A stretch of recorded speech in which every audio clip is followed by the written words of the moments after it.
안녕하세요. 네, 반갑습니다. 네, 이윤원입니다. 네. 일단 오늘 이제 엄마표 초등수학 좀 이 주제에 대해서 좀 말씀드리면 좋을 것 같아서 제가 준비를 했는데요. 일단 제 양력입니다. 네, 저는 이제 카이스트 전작가를 졸업하고요. 지금은 청소년 분야 작가로 활동하면서 이제 메소드 수학 학원의 대표로 이제 다양한 콘텐츠를 만들고 있습니다. 네, 전국의 학교랑 뭐 도서관 이런 교육기관에서 지금 강연을 다니고 있고요.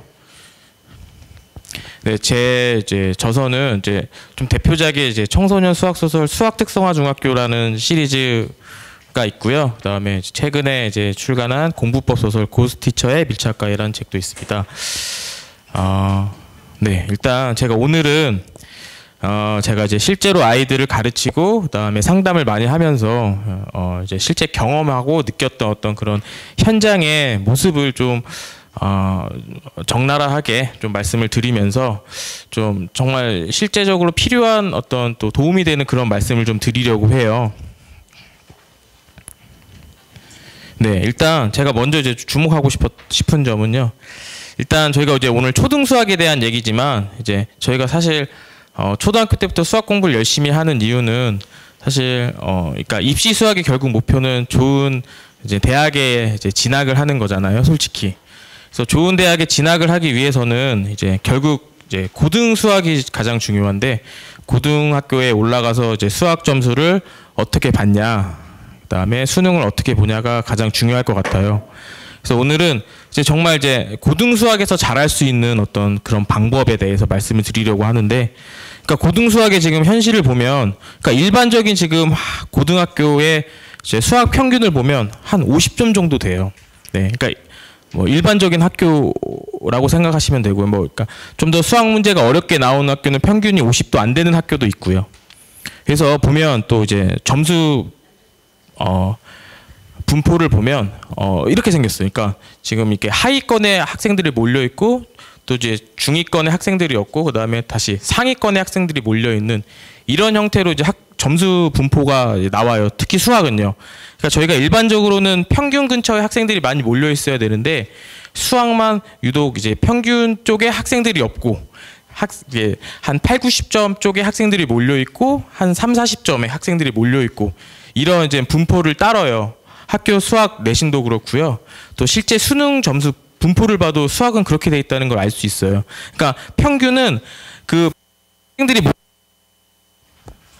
그 잘하는 친구들과 못하는 친구들의 그냥 점수 합산의 평균을 냈던 게 한 50점 정도라는 걸 좀 아셔야 될 것 같아요. 그러니까 중간이 없다. 그러니까 이 말씀은 뭐냐면 우리가 이제 초등학교 때 이제 수학을 잘하는 친구들이 좀 많잖아요. 수학을 잘하고 수학을 열심히 하고 많이 하고. 근데 그런 친구들 중에 일부분만 극소수만 한 8, 90점 쪽으로 갈 수 있다. 또 나머지는 다 좀 점수가 내려와서 한 3, 40점 정도를 받게 된다. 이게 지금 고등학교 수학 내신과 수능의 지금 정확한 현실입니다. 자, 그러면 이제 우리가 주목할 거는 무엇이냐면, 그러면 이제 초등학교 때 그렇게 수학을 잘했던 친구들 중에서 어떤 학생이 고등학교 올라가서도 잘할 수 있을까? 이제 그걸 이제 주목해서 좀 봐야 되는데요. 그러면 우리는 이제 그 학생들이 될 수 있도록 준비를 하면 되거든요. 근데 제가 이제 지금까지 이제 오랫동안 학생들을 가르치고 또 이제 학생들을 많이 만나고 상담도 하는데, 그러니까 제가 이제 느꼈던 부분들이 있어요. 어떤 학생들이 결국 고등학교 때 성공하는구나. 그래서 그런 말씀을 오늘 드릴 건데, 근데 제가 일단 드리고 싶은 말씀은 뭐 어떤 유명한 학원을 다녔던 혹은 어떤 문제집을 뭐 유명한 문제집들 있잖아요. 그런 문제집을 풀었던 그런 학원을 다니고 문제집을 풀었다는 게 기준이 아니다라는 말씀을 드리고 싶어요. 그 다음에 뭐 선행을 뭐 어디까지 몇 번 돌렸고 또 심화를 뭐 어디까지 뭐 했다. 단순히 이제 저희가 보이는 기준이 사실 이런 것들이잖아요. 근데 이런 기준으로는 이제 그런 학생들이 생기지 않았다. 그러니까 반대로 뭐 유명한 학원을 다니고 뭐 최상위 문제를 뭐 어디까지 풀고 했던 친구들 중에도 대부분이 이제 중고등학교 때 수학을 어려워하고 고등학교 때도 이제 좀 상위권에 못 들어가는 친구들이 많다.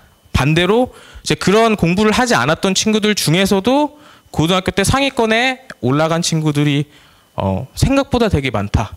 뭐 이런 말씀을 드리고 싶어요. 그러니까 이게 단순히 기준이 될 수 없다.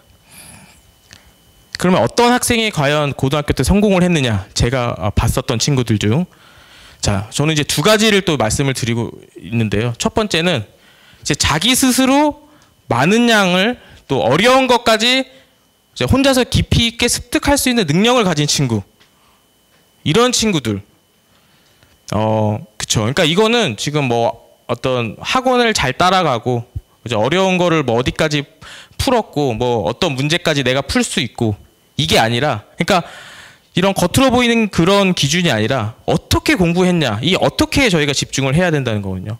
그러니까 어떤 학생이 내가 이제 고등학교 올라왔는데 내가 이제 내 스스로 많은 걸 혼자서 공부할 수 있어. 그다음에 내가 어려운 것까지 공부해낼 수 있는 능력을 갖췄어. 그러면 지금 그 공부하고 있던 수준이 높지 않더라도 고등학교 때 열심히 해서 이제 성적을 많이 이제 끌어올려서 이제 상위권에 들어가더라고요.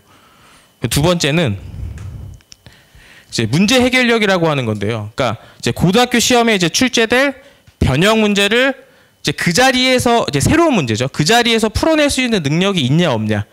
이게 되게 중요했었습니다. 자, 그러니까 왜냐하면 제가 이유를 좀 설명을 드리면, 자, 이제 고등 수학부터는요, 이제 뭐 초등 수학, 중등 수학에 비해서 공부에 대한 개념이 굉장히 어려워져요. 좀 더 이제 복잡해지죠, 그죠? 그리고 그에 따른 유형도 엄청 많아요. 그 다음에 이제 킬러 문항이라고 불리는 가장 이제 뭐 100점 방지 문제들 있죠. 혹은 내신에서 1등급을 가리는 문제들. 이 킬러 문항들이 굉장히 복잡하고 정말 어렵게 나오거든요.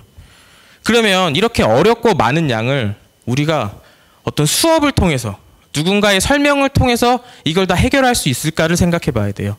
근데 제가 이제 장담컨대 절대 불가능하거든요. 누군가의 설명, 어떤 학원 수업을 내가 열심히 들어서 이 고등 수학의 그 많은 개념과 그 많은 유형, 그리고 그 어려운 킬러 문항까지 내가 공부를 한다? 이거는 현실적으로 불가능해요. 네.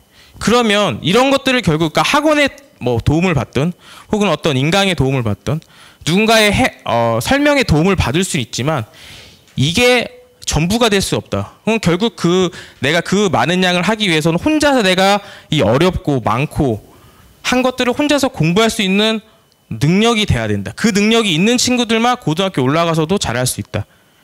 그리고 두 번째는 이제 학교 수학 시험인데요. 뭐 당연히 수능도 그렇고요. 변형이 굉장히 심하게 이루어져요. 그러니까 우리가 이제 중학교 학교 내신까지는, 그러니까 솔직히 중학교까지는 시험에 나올 법한 어떤 개념이라든지 유형이 정해져 있어요. 그러니까 그 개념, 그 유형들을 우리가 뭐 학원에서라든지 혹은 문제집에서 정말 열심히 공부해 가면 대부분 비슷한 문제들이 출제되기 때문에 정말 한두 문제 빼고는 다 이제 봤었던 문제, 좀 편안하게 풀 수 있는 문제들이 출제가 돼요. 학군지 중학교의 문제들 분석했을 때도 그래요. 그런데 이제 고등학교 올라가면 아예 이제 새로운 얘기가 시작돼요. 뭐냐면 학교 선생님들이 수학 문제를 정말 정성껏 변형을 시켜요. 그러니까 문제도, 그러니까 더 개념도 어려워졌지만 이 문제를 하나하나 선생님들이 일일이 만드는 수준까지 해서 변형을 시키기 때문에 학생들이 딱 봤을 때는 전혀 새로운 문제로 이제 인식될 때가 많아요.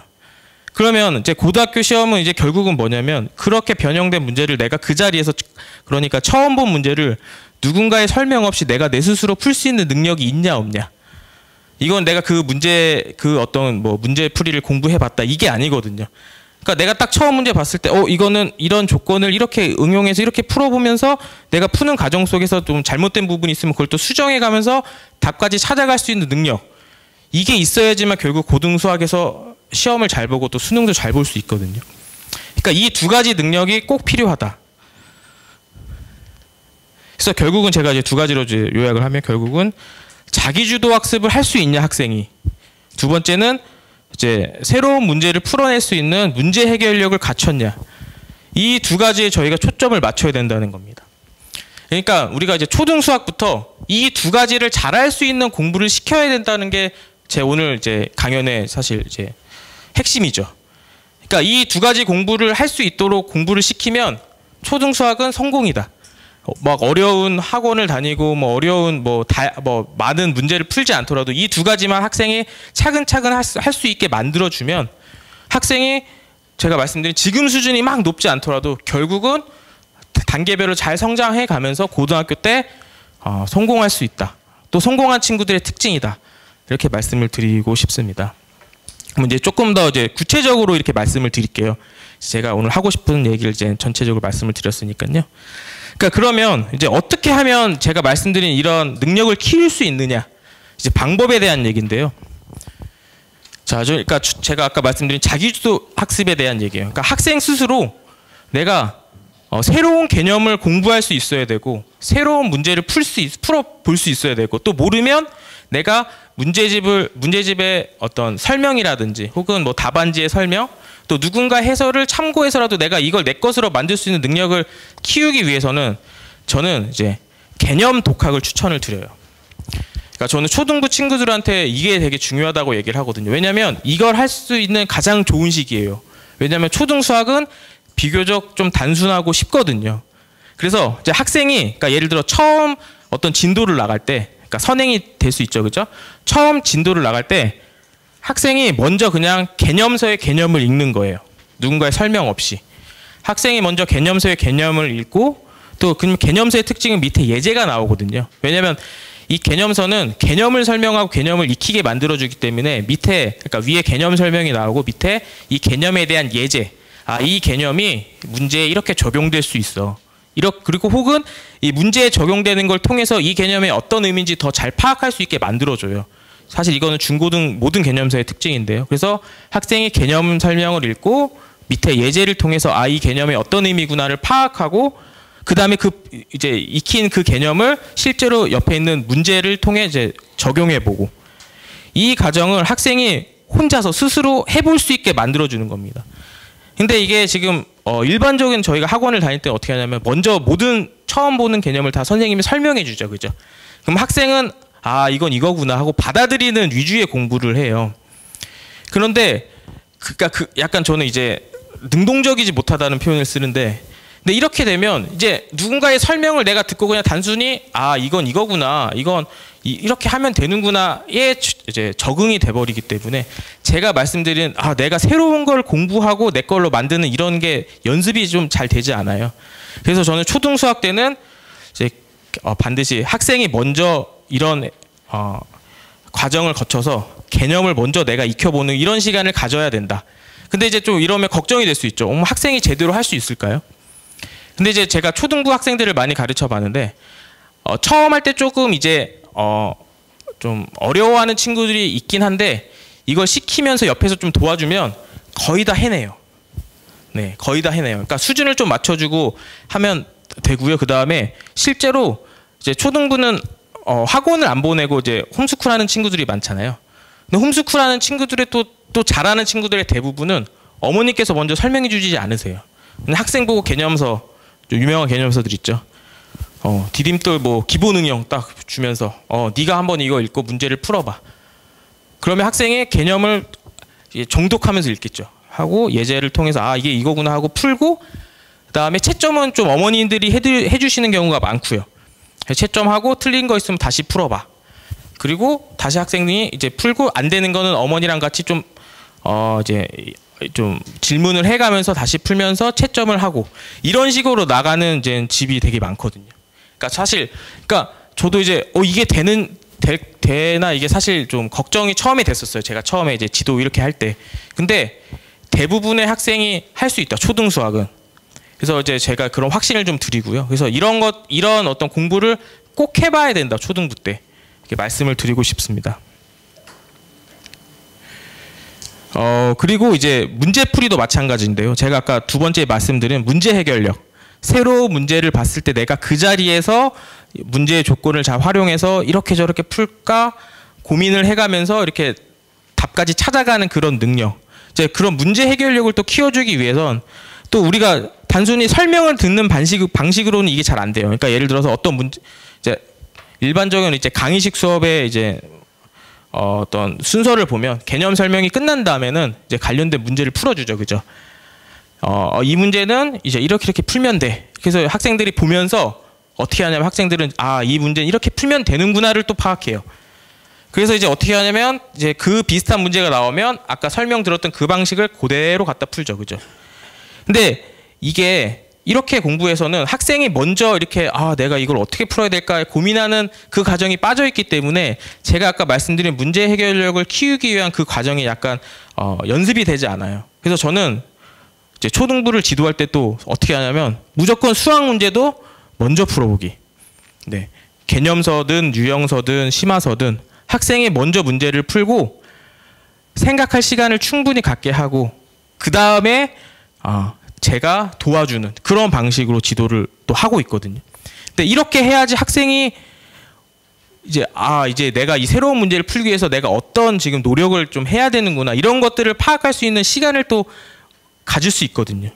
그래서 항상 수학 문제도 먼저 푼다. 그 다음에 제가 좀 드리면 저희가 이제 고등학생도 지도를 하고 상담도 하는데 이제 고등학교에서 수학 상위권 학생들의 이제 특징이 있어요. 뭐냐면 그러니까 그 친구들이 수학을 잘하게 된 이유는 어릴 때부터 이런 생각이 기본적으로 이제 무의식 중에 자리 잡힌 거거든요. 그래서 수학 문제는 특히 수학 상위권일수록 어떤 처음 보는 수학 문제든 누군가의 설명을 해준다 그러면 무조건 그 설명을 안 들으려고 해요.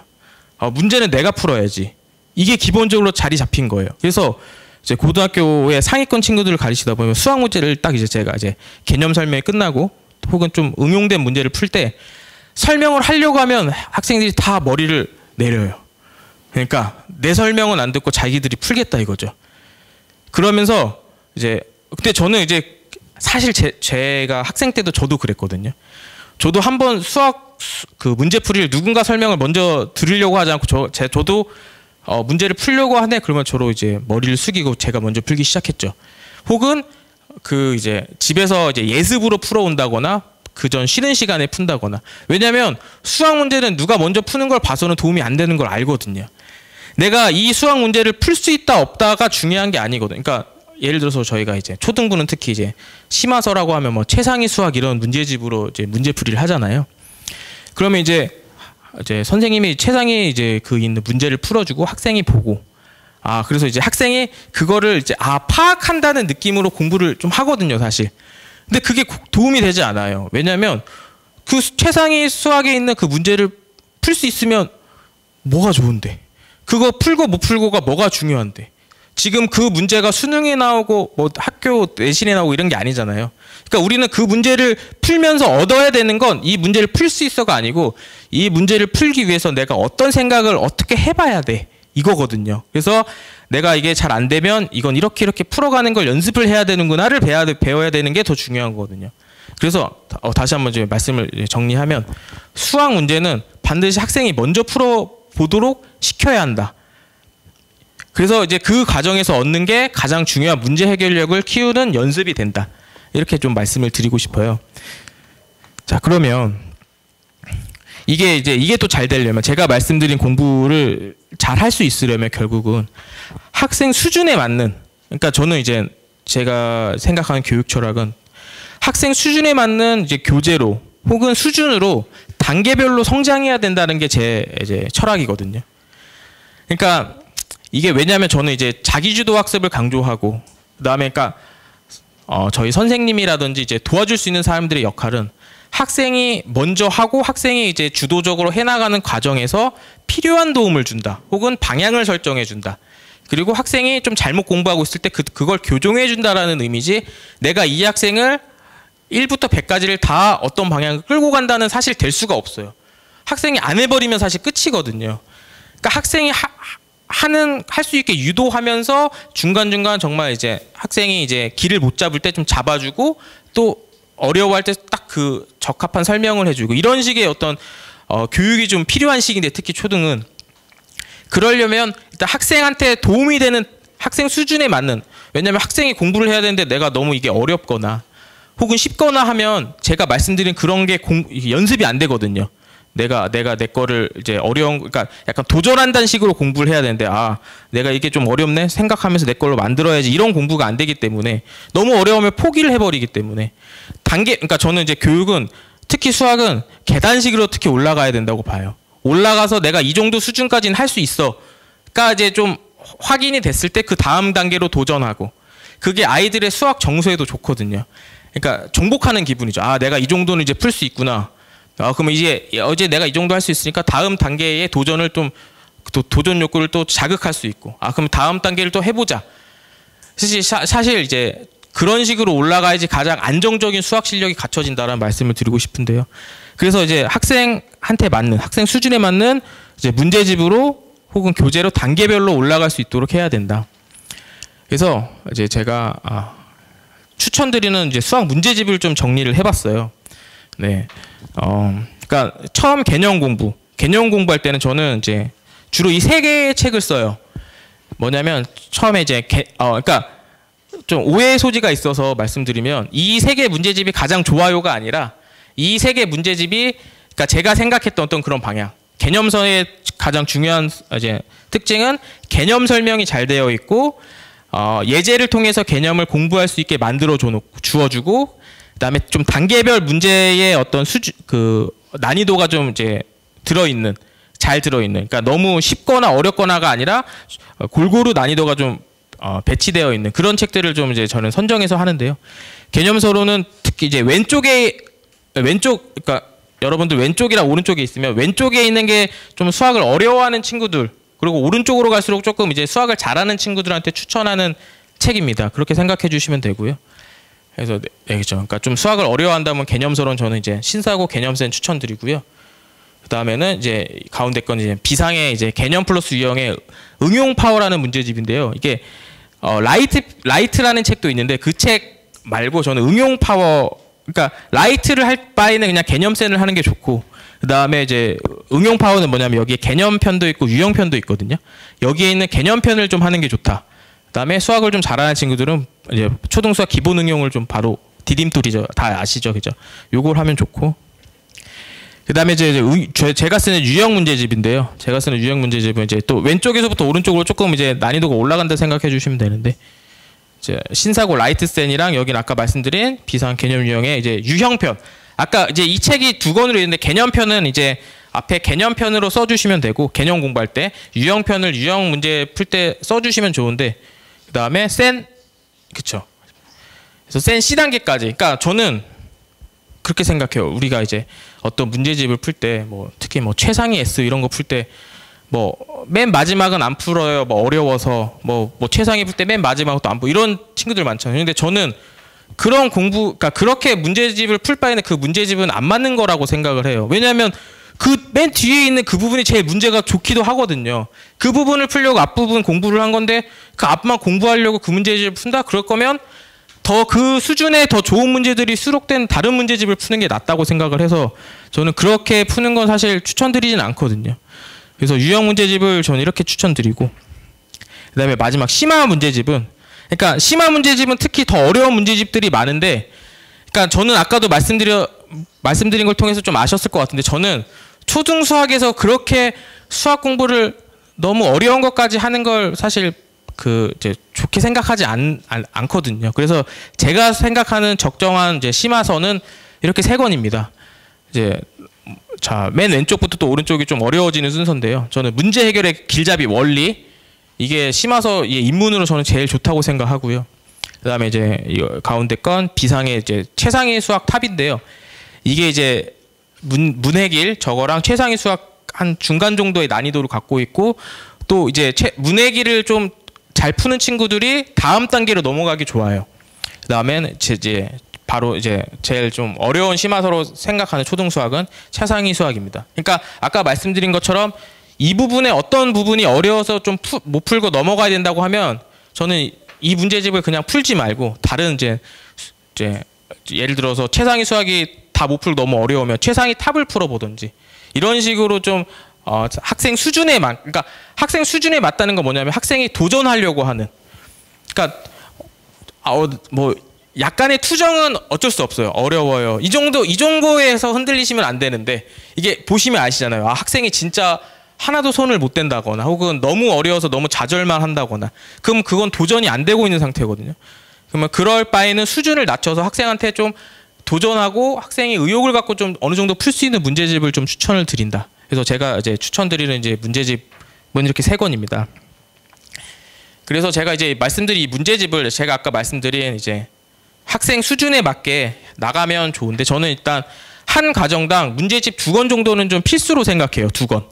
그러니까 2권은 필수고 그 다음부터는 한 2-3권 정도로 잡는데, 2권은 좀 풀면 좋지 않을까 추천을 드리고, 그러니까 수학 맨 위에서부터 수학을 좀 어려워하는 친구들이라면 개념서를 1권 풀고, 그러니까 개념서면 뭐 개념센을 풀고, 그 다음에는 개념 유형 응용 파워의 개념편을 풀고, 혹은 뭐 기본 수학의 그 디딤돌의 기본 응용을 푼다든지 하면서 개념서 1권, 2권, 이게 좀 잘 되면 유형으로 넘어간다든지, 그 다음에 개념서를 푼 다음에 잘 풀려. 그러면 유형편 1권 풀고, 유형편이 또 좀 어려우면 유형편 두 번째 권을 풀고, 그 다음에 뭐 개념편 1권 풀고, 그러니까 예를 들어 디딤돌 기본 응용을 풀고, 유형편은 센을 풀고, 심화서는 뭐 최상위 탑을 푼다든지. 근데 학생은 수학을 잘해. 수학적 감각이 너무 좋아. 그러면 저는 이제 개념편을 풀고 바로 유형편을 건너뛰고 뭐 심화서를 이제 2권을 푼다든지, 이런 식으로 추천을 드리고, 그러니까 아까도 말씀드린 것처럼 한 과정당 한 2권 정도는 풀어봤으면 좋겠어요. 그리고 가능하면 3권 정도.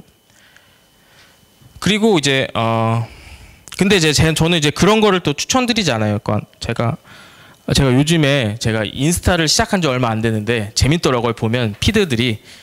근데 보면 이렇게 교육 인플루언서라고 해야 될까요? 그러니까 유명한 분들이 좀 많더라고요. 피드에 뜨는. 근데 수학을 잘하는 친구들도 많더라고요. 제가 봤을 땐 거의 영재인 것 같은데, 제가 어렸을 때보다 한 몇만 배 잘하는 것 같아요, 보면. 근데 그 친구들을 보니까 공부를 어떻게 시키냐면 바로 최상위 수학부터 이렇게 바로 시키더라고요, 잘하니까.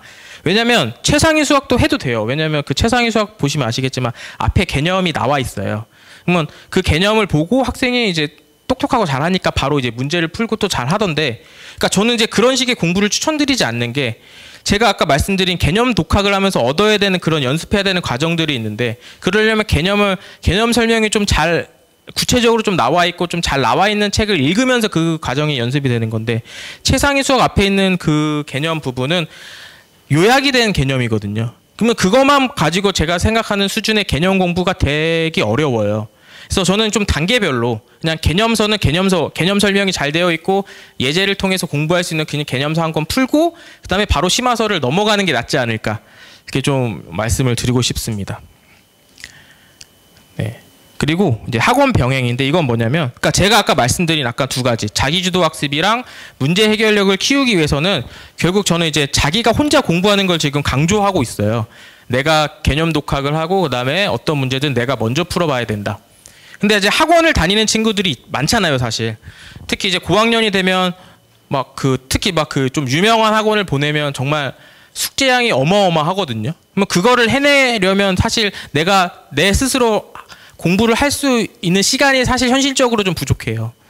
그러면 저는 근데 그런 친구들에게도 저는 혼자 공부하는 수학이 있어야 된다고 꼭 말씀을 드리거든요. 내가 혼자 하는 공부가 있어야 된다, 수학 공부를. 그래서 저는 학원을 병행하면서 제가 강조한 공부는 어떻게 하면 좋냐면, 그러니까 마찬가지인데 저는 스스로 하는 개념 공부가 꼭 있어야 된다고 생각을 해요. 그래서 그러면 학원을 다니면서 학원의 예습용으로 시켜보는 거죠. 그러니까 제가 가르쳤던 친구들 중에 잘하는 친구들은 이런 친구들이 좀 있었어요. 그러니까 고등학생 친구였는데, 그러니까 내가 먼저 학원에서 어떤 이제 다음 수업 시간에 해야 될 그런 개념 어떤 부분이 있잖아요. 그러면 집에서 그 개념을 먼저 개념서를 읽고 공부해 오는 거예요. 그러니까 집에서 예습을 먼저 해서 학원 수업을 듣는 거예요.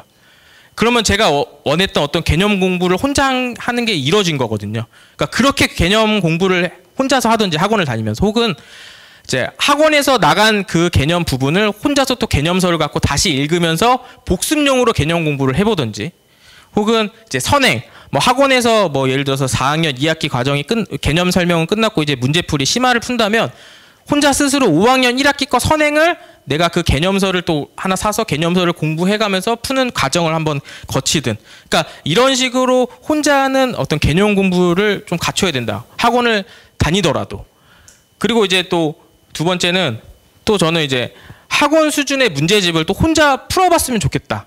그러니까 학원이랑 정말 별개로, 그러니까 예를 들어 학원에서 응용 수준의 문제집을 풀고 있다면 내가 아까 말씀드린 응용 수준의 문제집 중에서 한 권을 골라서 내가 내 스스로 풀고 부모님이 채점을 해주시는 내가 채점을 하고 다 고쳐보고 안 되겠으면 이제 답안지의 설명을 읽으면서 이해해서 다시 풀어보고 정리하고. 그러니까 사실 이제 아까도 말씀드린 고등학교에 올라가면 답안지를 안 볼 수가 없거든요.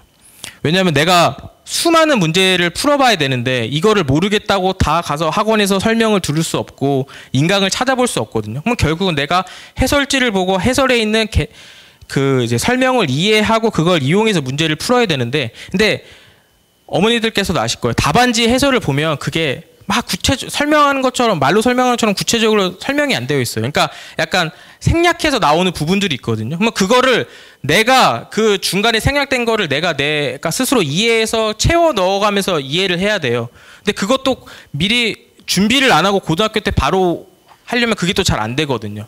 그러니까 저는 그런 것도 초등학교 때 연습할 수 있다.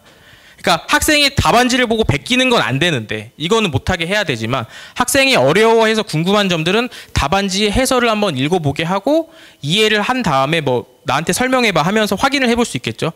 하면서 답안지를 읽어보면서 공부할 수 있는 그런 연습도 해야 된다, 이렇게 말씀을 좀 드리고 싶습니다. 아무튼 이제 학원을 말씀드린 이 두 가지 일을 좀 반드시 저는 했으면 좋겠다라고 생각을 합니다.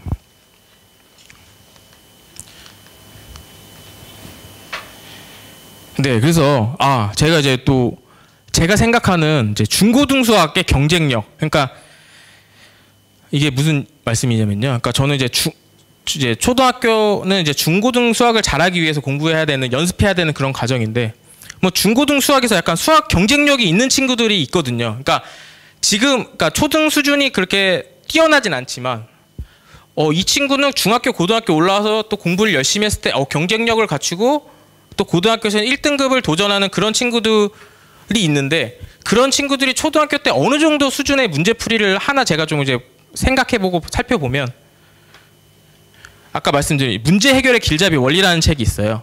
그러니까 어느 분들은 이거는 쉬워요, 뭐 이거는 심화서가 아니에요 라고 생각하는데, 저는 이거를 제대로 풀면 심화서라고 생각하거든요. 그러니까 제대로라는 건 뭐냐면 이제 이 문제의 출제자 의도에 맞춰서 이제 그런 어떤 논리적인 단계별로 생각을 해가면서 이식 다음에는 이식을 쓰고 이식 다음에 이식을 생각하면서 풀 수 있다면, 그리고 정답률이 높다면 그렇게 풀어서 저는 충분히 좋은 심화를 했다라고 생각을 하고, 그러면 이 정도 문해길의 문제풀이를 어느 정도 할 수 있으면 정답률이 나오고 제가 말했던 그런 제대로 식을 써가면서 풀 수 있으면 중고등학교 왔을 때 이렇게 문제 해결력이, 좋은 문제 해결력이 갖춰졌기 때문에 경쟁력이 있다. 네, 그러니까 이 경쟁력은 뭐 이미 최상위권이다 이런 게 아니라 이 정도만 하고 올라와서 중학교, 고등학교 때 공부를 열심히 하면 좋은 어떤 성적을 받았다, 이렇게 좀 말씀을 드리고 싶습니다. 그래서 문해길까지는 한번, 그러니까 수학을 좀 열심히 하고 잘하려는 친구들은 문해길까지는 좀 잘 이제 정리하는 걸 좀 추천을 드려요. 그래서 저는 친구들한테 좀 잘하는 친구들은 꼭 문해길을 추천을 드리거든요. 그래서 그렇게 좀 추천을 드리고요.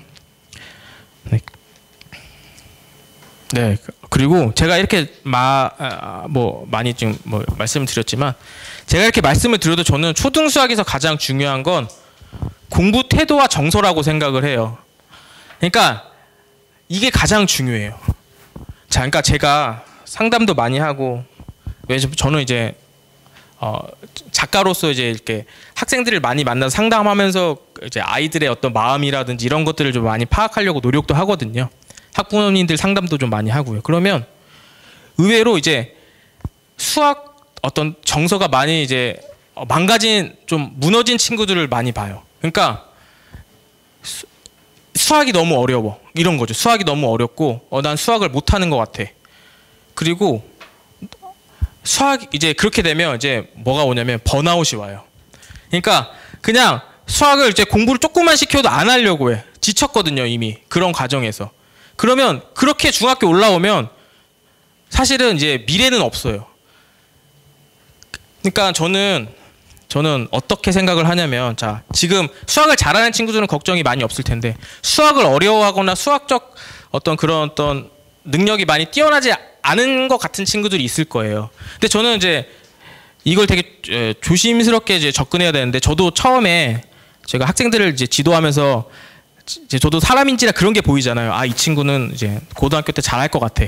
혹은 이 친구는 올라가면 못할 것 같아. 이런 생각이 저도 구분이 사실 되거든요. 사람이라. 근데 제가 저는 초등부, 중등부, 고등부를 다 지도하면서 이렇게 쭉 올라가는 걸 보는데 초등부 때 제가 그렇게 생각했던 친구들이 중학교 때 어떤 계기인지 모르겠지만 정말 열심히 해서 정말 좀 연산도 잘 느릿하고 뭐 못하고 단순히 뭐 방정식 문제도 못 풀고 그랬는데 중학교 2, 3학년 때 갑자기 열심히 하고 갑자기 수학을 잘해지면서 저 고등학교 때도 더 열심히 해서 정말 원하는 대학, 그러니까 의대 이런 데를 가는 친구들을 많이 봤거든요. 그러니까 저는 근데 여기서 많이란 건 네, 그러니까 한 100명을 가르치면 한 10명 정도. 근데 그 정도도 많은 거거든요. 사실 10%도. 근데 제가 그런 걸 보면서 제가 어떤 생각을 했냐면 내가 쉽게 판단하면 안 되는구나. 초등학교 때 그런 모습을 가지고. 왜냐면 내가 이 친구가 정말 의지를 갖고 열심히 했을 때, 그 다음에 어떤 수학적 실력이 좀 올라와서 공부를 했을 때 모습을 보질 않았기 때문에 이 친구의 어떤 그런 잠재력 가능성을 내가 함부로 판단하면 안 되는구나. 이렇게 생각을 많이 하면서 요즘엔 지도를 하고 있는데요. 그러니까 그 반대로 그 얘기는 뭐냐면 수학을 좀 어려워하고 수학적 감각이 막 뛰어나지 않아 보이는 친구들도 뒷심과 잠재력을 갖고 있을 수 있거든요. 그러면 우리는 그걸 기다려줘야 돼요. 우리는 못 봤어요. 아직 그 친구의 어떤 잘하는 모습을.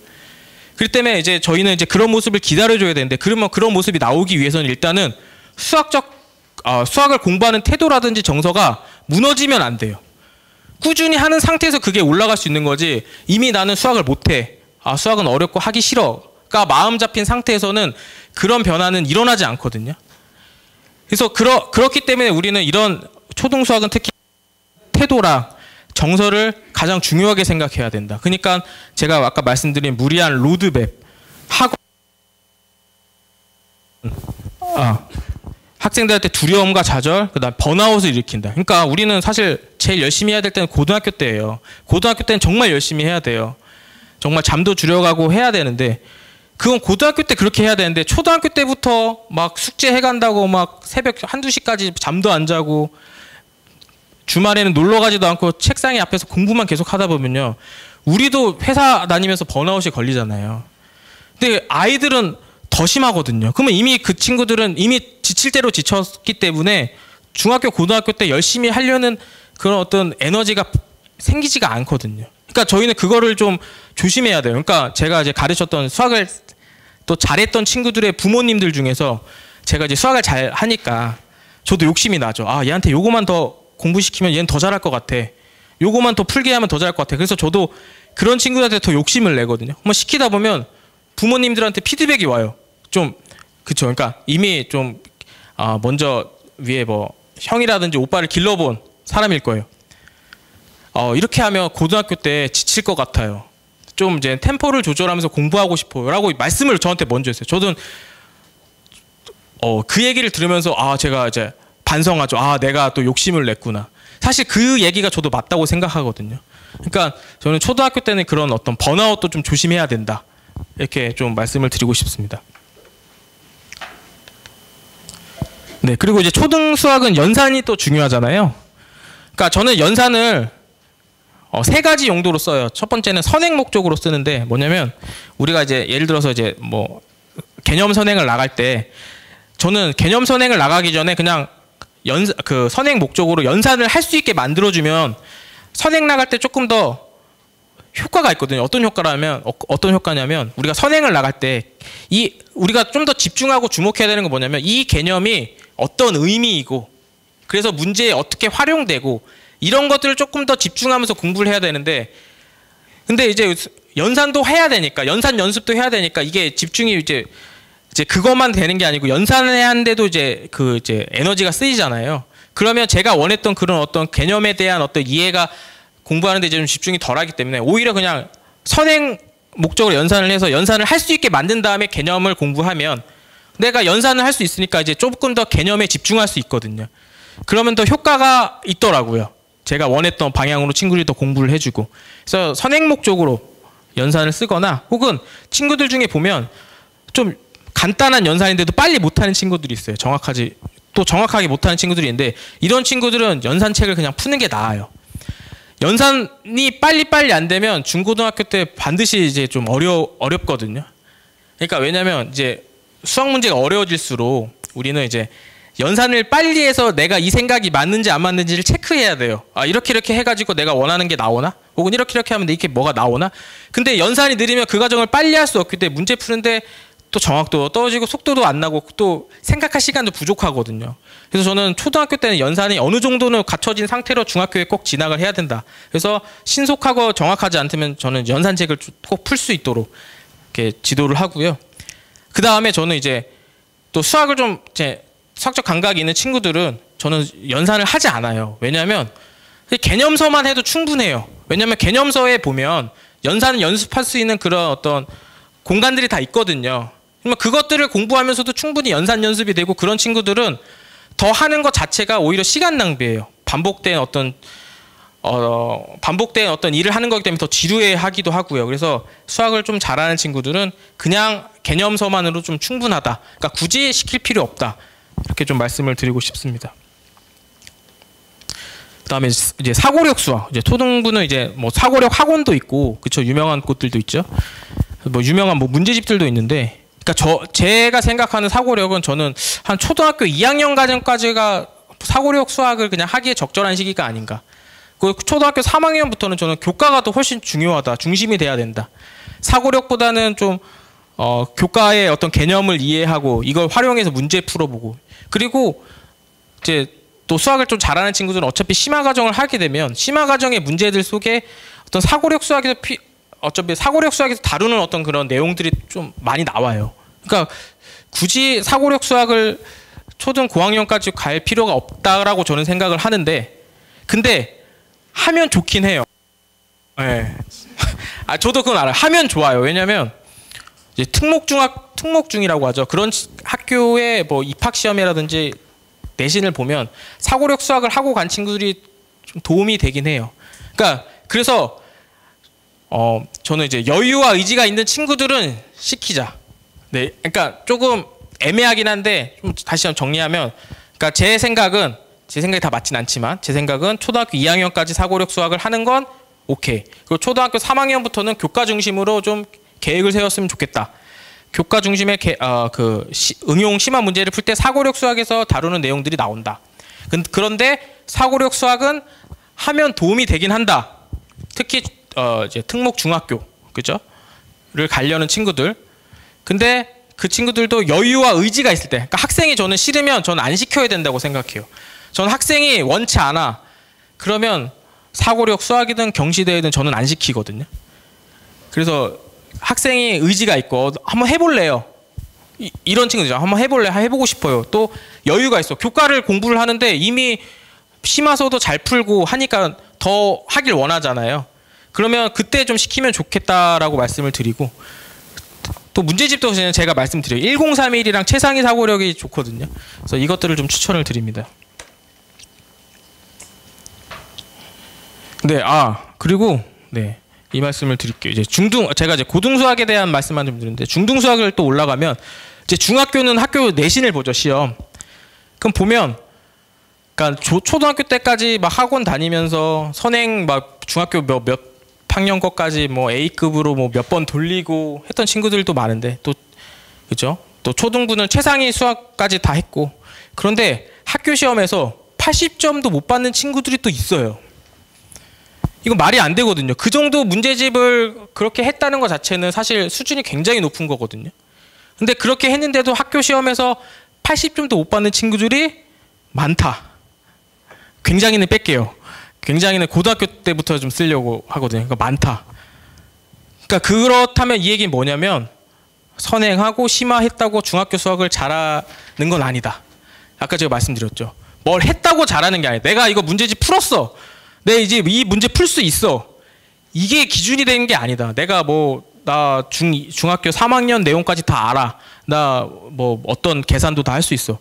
이거는 아무런 도움이 되지 않는다. 제가 말씀드린 어떻게 내가 초등수학을 하면서 어떻게 하면서 내가 필요한 능력을 내가 연습했어 안 했어. 이게 훨씬 중요하다라는 말씀을 좀 드리고 싶어요. 그리고 제가 또 하나 또 발견을 한 게 있는데, 그러니까 초등 수학 때까지는 정말 그 어렵다는 심화 문제집까지 푼 친구들이 있거든요. 근데 중학교 올라가서 중학교 공부를 그냥 어려워해요. 그러니까 어려워하니까 당연히 시험도 좀 잘 못 보고. 그러니까 왜 그럴까를 좀 고민을 했어요. 그런데 제가 발견한 특징 중에 하나가 그런 친구들 중에 대부분이 식쓰기를 안 하더라고요. 초등학교 때. 그러니까 그런 친구들 있잖아요. 뭐 초등 수학 문제집을 풀 때 뭐 유형 문제집을 풀든 심화 문제집을 풀든 그냥 뭐 단순히 계산 몇 번 딱딱딱 해서 답 구하고. 근데 해설 답지를 보면 어떻게 되어 있냐면 식 정리가 깔끔하게 딱딱딱 돼 있거든요. 뭐를 네모로 놓고 더하면 저쪽은 빼야 되고 또 뭐를 생각해야 되고 뭐를 적고 어떤 계산을 해야 되고. 근데 그거를 그러니까 그 친구는 머리로 했겠죠. 머리로 했는데 근데 이게 식 정리를 안 하면서 그냥 머리로만 하면서 그냥 풀어 나가다 보면 이게 저는 이 단계별로 생각하는 그런 능력이 부족하다고 생각을 해요. 그리고 식 정리를 안 하면 그런 게 연습이 또 안 되고요. 그래서 초등학교 때 심화까지 한 친구들인데 중학교 수학을 와서 좀 어려워하고 그다음에 시험도 좀 잘 못 보는 친구들의 특징은 초등학교 때 식쓰기를 하지 않고 그냥 문제집에 계산 조금씩 하면서 그냥 풀었다.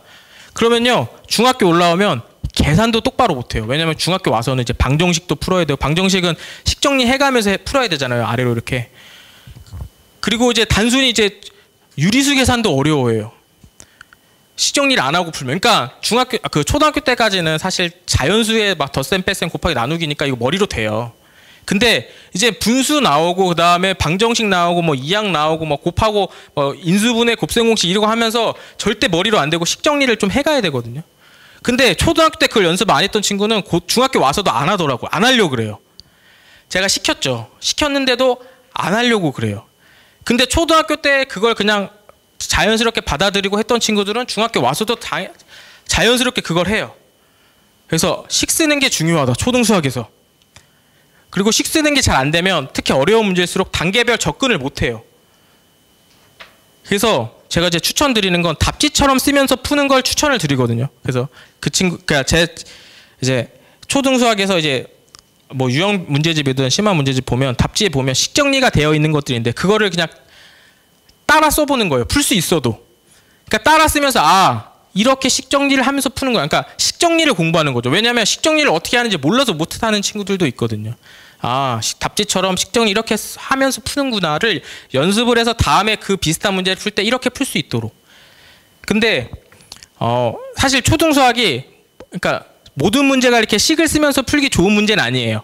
식이 필요 없어. 그냥 식 없이 풀리는 문제들도 있거든요. 그러니까 그런 건 사실 안 쓰는 게 좋고 식이 필요한 문제만 식 정리를 해가면서 푸는 연습을 해야 중학교 올라와서도 잘한다 이렇게 말씀을 드리는데 제가 이제 일단 이 생각이 있어서 제가 이제 또 책을 쓰고 있는 게 있어요. 내년에 출간될 건데 초등 수학 친구들이 이렇게 식이 필요한 문제를 식을 이제 저희 서울대 친구들인데 그 친구들이 식을 어떻게 쓰는지를 직접 따라 쓰면서 풀 수 있게 제가 문제집을 지금 만들고 내년에 출간될 건데요.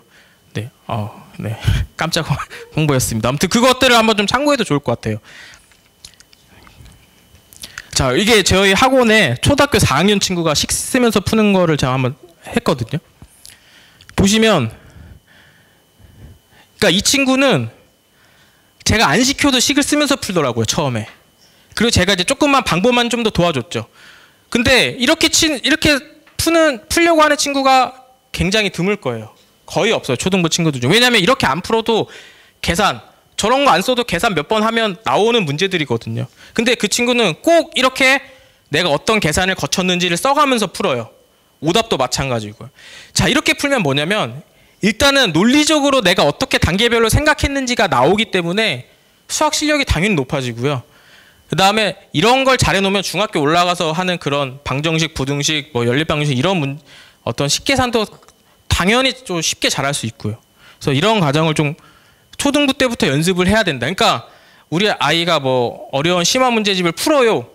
그거 플러스 식을 쓰면서 푸는지를 좀 확인했으면 좋겠다. 이렇게 말씀을 드리고 싶습니다. 네, 이런 문제도 마찬가지고요. 네, 그리고 아까 제가 말씀드린 건데 제가 요즘에 이제 유튜브 인스타를 하면서 또 이렇게 들리는 소문들이 많잖아요. 그러면 수학을 와 정말 잘하는 친구들이 대한민국에 많다. 그리고 인스타를 보면 꼭 학부모님들이 막 이렇게 어려운 문제집이 이렇게 보이도록 이렇게 사진을 찍으시더라고요. 우리 아이가 이 문제집 풀어요. 네, 그리고 또 이제 정답률이 좋은 쪽 페이지를 사진 찍어서 올리시더라고요. 분명히 안 좋은 데도 많을 거거든요. 근데 꼭 거의 다 맞은 거. 그 다음에 어떤 학원의 막 단원 평가지를 올리고. 그러니까 어떤 마음인지는 저는 잘 알죠. 예, 그렇죠. 근데 그러니까 저도 보면 제가 불안해지더라고요. 우리 학원 애들은 어쩌지? 이런 불안이 저도 생겨요. 왜냐하면 그 친구들은 정말 우리나라에서 정말 잘하는 친구들, 그리고 잘하는 모습만 보여줄 거예요 아마. 그러니까 저도 불안한데 학부모님들도 더 불안할 거거든요. 우리 아이는 어떡하지? 근데 제가 아까도 말씀드렸잖아요. 근데 저는 다시 아니야 저렇게 안 해도 돼 라고 항상 돌아오는데, 그러니까 저는 확신이 있으니까, 지금까지 봐왔던 친구들이 있으니까. 그러니까 학부모님들도 항상 이제 기준을 잘 잡으셔야 돼요. 기준은 우리 아이가 돼야 돼요.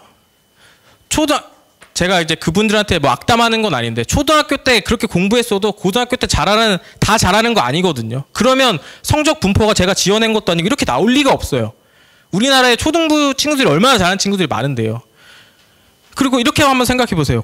자, 학원도 초등학교 수학학원은 많은데 고등학교 수학학원은 많이 없거든요, 동네에. 왠지 아세요? 고등학교 때는 이제 이미 수학을 이제 열심히 하는 친구들이 많이 없어졌기 때문에, 떨어져 나갔기 때문에 고등부 수학학원은 적은 거예요. 근데 초등부 사고력은 엄청 많거든요. 그러니까 이제 제가 말씀드리고 싶은 건, 그렇게 공부한다고 고등학교 때 잘하는 게 아니다. 우리 아이한테 필요한 지금 능력을 조금씩 길러서 올려주면 어차피 학생이 의지를 갖고 열심히 하는 순간 그 포텐이 터지고 안 터지고 그 차이거든요. 그러니까 우리 아이의 기준에 맞춰서 어려워하면 아까 제가 말씀드린 그런 교재로 차근차근 올라갈 수 있게. 그래서 아이한테 맞춘 어떤 교재와 계획을 세워야 된다. 그러니까 그런 걸 보고 너무 불안해할 필요 없다. 저도 초등학교 때 심화 문제집 안 풀었어요. 저도 그냥 개념 문제집만 풀었어요.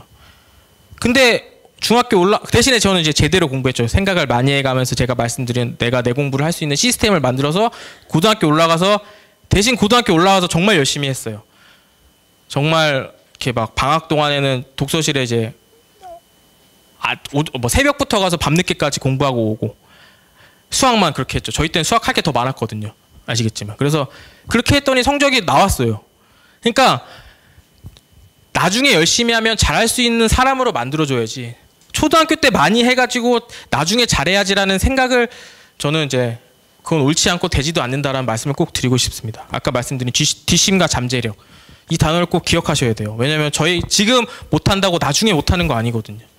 100명 중에 10명 정도는 많진 않죠, 그렇죠? 솔직히. 근데 100명 중에 10명 정도는 그런 잠재력이 나중에 나오면서 정말 우리가 생각한 이상의 어떤 그런 성과를 냈다는 말씀을 좀 꼭 드리고 싶습니다.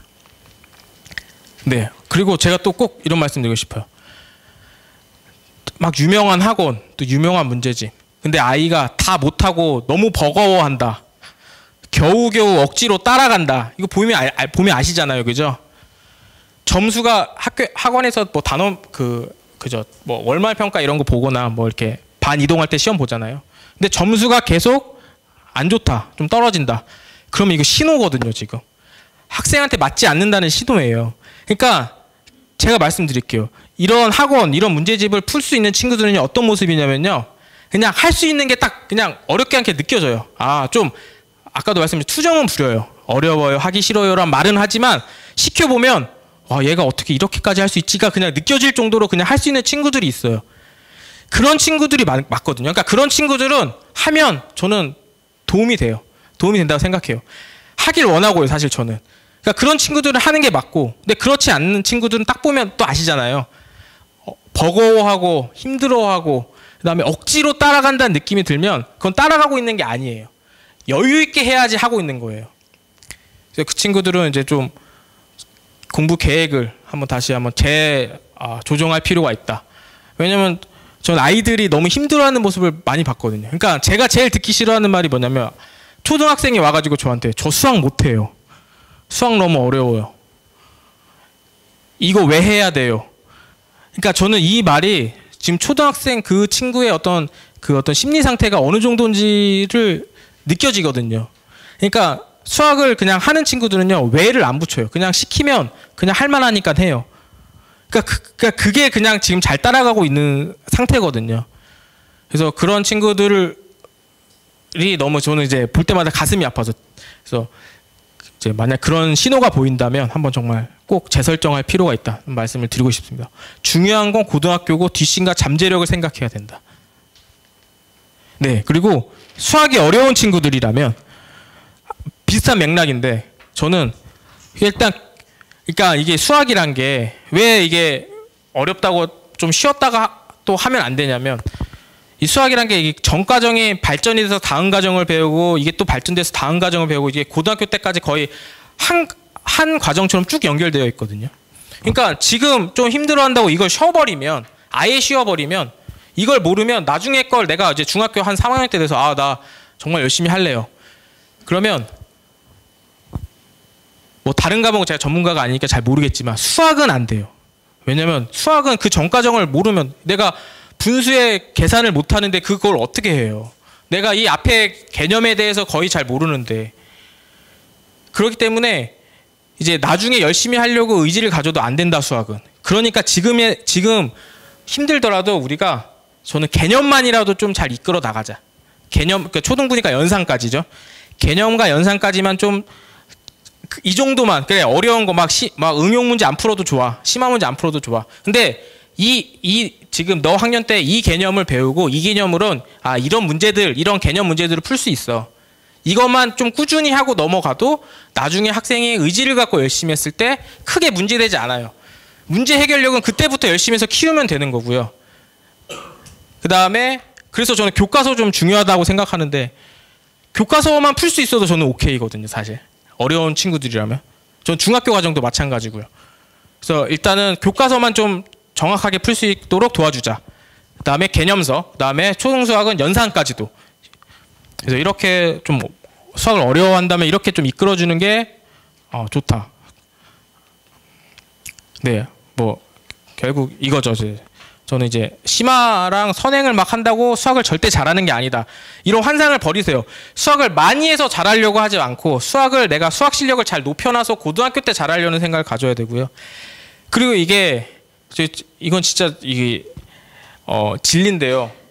학생이 의지 있게 끈질기게 해야 잘할 수 있는 게 공부잖아요. 어머님들께서 지금 초등부니까 이렇게 이끌면 좀 하는 것처럼 보이지만, 초등학교 한 4학년만 돼도 그때부터 좀 달라져요. 그쵸. 말을 이제 안 듣기 시작하고 자기가 안 하고 싶으면 안 하려고 해요. 근데 그거를 다 부모님이 통제할 수 없거든요. 그러니까 학생이 그냥 의지를 갖고 나 열심히 할래, 끈질기게 막 이렇게 수학 문제 풀어보려고 하는 그런 상태가 돼야지만 잘할 수 있기 때문에, 그러니까 좀 그렇죠. 그러니까 좀 마음을 좀 내려놓고 좀 순리대로 좀 단계별로 이렇게 올라갈 생각을 하시면 좋겠다, 이런 말씀을 좀 좋겠습니다. 네. 자, 감사합니다.